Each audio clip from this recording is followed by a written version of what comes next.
If you grew up in the 80s, you know M.A.S.K every episode. Miles Mayhem showed up with his crew, caused chaos, and got defeated.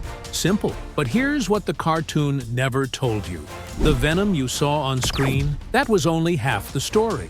Back in 1985, a tiny mini-comic that came inside the Kenner toy box already revealed something darker. Mayhem betrayed the Tracker brothers, burned their headquarters to the ground, and used stolen technology to build Venom.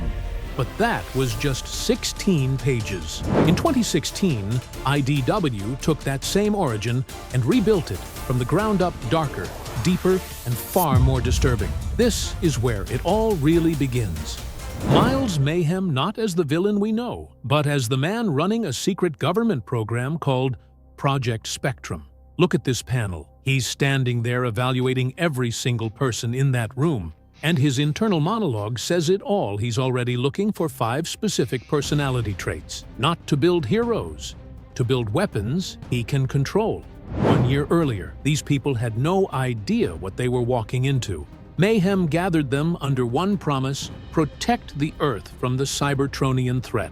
The vehicles, the masks, the whole setup. It looked legitimate. It looked heroic. That was the point. And notice something: Mayhem's internal thought right here is terrifying. Despite their weaknesses, they will serve me well in the final conflict. He already knows how this ends. Welcome to Project Spectrum. That's what he told them. A confidential field training program. The goal? Find pilots to help protect Earth from new threats. Specifically the Cybertronian problem. Every single person in that room believed him. Matt Tracker believed him. And Mayhem stood there knowing he was building something else entirely. And here's where it gets interesting. Watch how Mayhem observes every interaction. Brad Turner, Sly Rax, Vanessa Warfield. Each one has a specific profile, a specific weakness. Rax immediately tries to impress people with card tricks. Mayhem clocks at instantly dissociative narcissism. Exactly what he needs. These people think they're meeting teammates. They're actually being cataloged. And this is the move that changes everything. Mayhem secretly brings in Dr. Arman Singh, Dr. Mindbender, a man who worked with the CIA's MK Ultra program and developed subliminal messaging techniques for advertising agencies. His job? Run psychological profiling on every recruit without them knowing. One question reveals everything. What's the first word that comes to mind when you hear the word trade? Matt Tracker says bargain. Sly Rax gives his phone number. Vanessa Warfield says no victory scenario. Mayhem already knows who stays and who gets cut. Every recruit has a profile. Julio Lopez, combat surgery. William Evans, counterintelligence. Bruno Shepard, demolitions. Gloria Baker, tech operations. Brad Turner, infiltration. Marcia Watkins, communications. Mayhem knows everything about all of them. And then this thought about Matt Tracker right here. He is a disappointment so far. I would hate to eliminate him. That remains a possibility. He's already considering killing the man who will become his greatest enemy. The training is brutal, and Mayhem watches every second. Matt keeps losing. And then, this moment, Mayhem pulls him aside and says something nobody expected. I remember when you were 5 years old. I watched you climb a burning tree to save your mother's cat. I admired your fearlessness. He's known Matt his entire life. This isn't recruitment. This is manipulation built over decades. And Matt has no idea. And then the first masks are handed out. Evans and Watkins, the first 2 recruits chosen to test the weapons. Mayhem watches from a distance as they race across the desert in their vehicles. And then look at this page.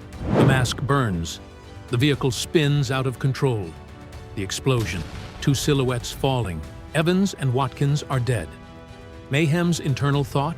That's one hell of a way to exit. 2 human beings just died. And that's all he has to say about it. After the deaths, the team is shaken. The refectory. Bruno and Sly eating like nothing happened. And Matt can't take it anymore. He goes straight to Mayhem. General, if I want to continue, I need to know what we're really doing here. I just watched two good people burn to death in front of me, and Mayhem, cold as ice, tells him a story. Once I spent 12 months being tortured by my enemies. All they wanted was the location of my allies' hidden base. In exchange, they promised me a large sum of money. Matt asks, "Did you betray your allies?" Mayhem looks him in the eye and says, "No, never." Matt believes him. Matt stays. And Mayhem just used two dead recruits as a manipulation tool to keep his most valuable asset in line. After silencing Matt, Mayhem distributes the masks to the rest of the group. Lopez gets Gulliver. Rax gets Stiletto, each mask chosen specifically for each person's psychological profile. He didn't just give them weapons, he gave them an identity. And identities are the easiest thing to control. And here, Gloria Baker testing her mask in the corridors. The power activates. She's surprised by what she can do, and while she marvels at the technology, Mayhem is somewhere watching, filing away the data. She doesn't know it yet. But this moment is already being used against her. And now, the final test. The Canadian Rockies, outside U.S. jurisdiction. Mayhem says it himself in his narration. No masks, no vehicles, just intelligence and the will to survive. He puts them on a train. And what they don't know, what Mayhem deliberately put there, are civilians, real people trapped inside the wagons. Innocent lives as an uncontrolled variable. Matt finds them. We have to save these people. His teammate pulls him back. Matt, there's nothing we can do for them. But Matt won't let go. We must always try to save innocent lives. No matter the cost. The wagon explodes. The civilians don't make it out. And right here in this exact moment, Mayhem reveals the truth in his internal monologue. The story I told Tracker about being tortured and not giving up my allies? Only part of that was true. I gave up my friends. I wanted the pain to stop. Some of my teammates were killed. Then I killed my torturers. It was a fair trade, under certain circumstances. When I lost control of all variables, I lost control of the world. I was weak. I will never be weak again. This is the defining moment of Miles Mayhem. Matt just risked everything to save strangers. Mayhem once sacrificed his own friends to save himself. Two men, same program, completely opposite souls. And while the smoke rises from the wreckage, Mayhem watches from outside, calm, satisfied. And then this thought. Some would say, this is all a chess game. I hate chess.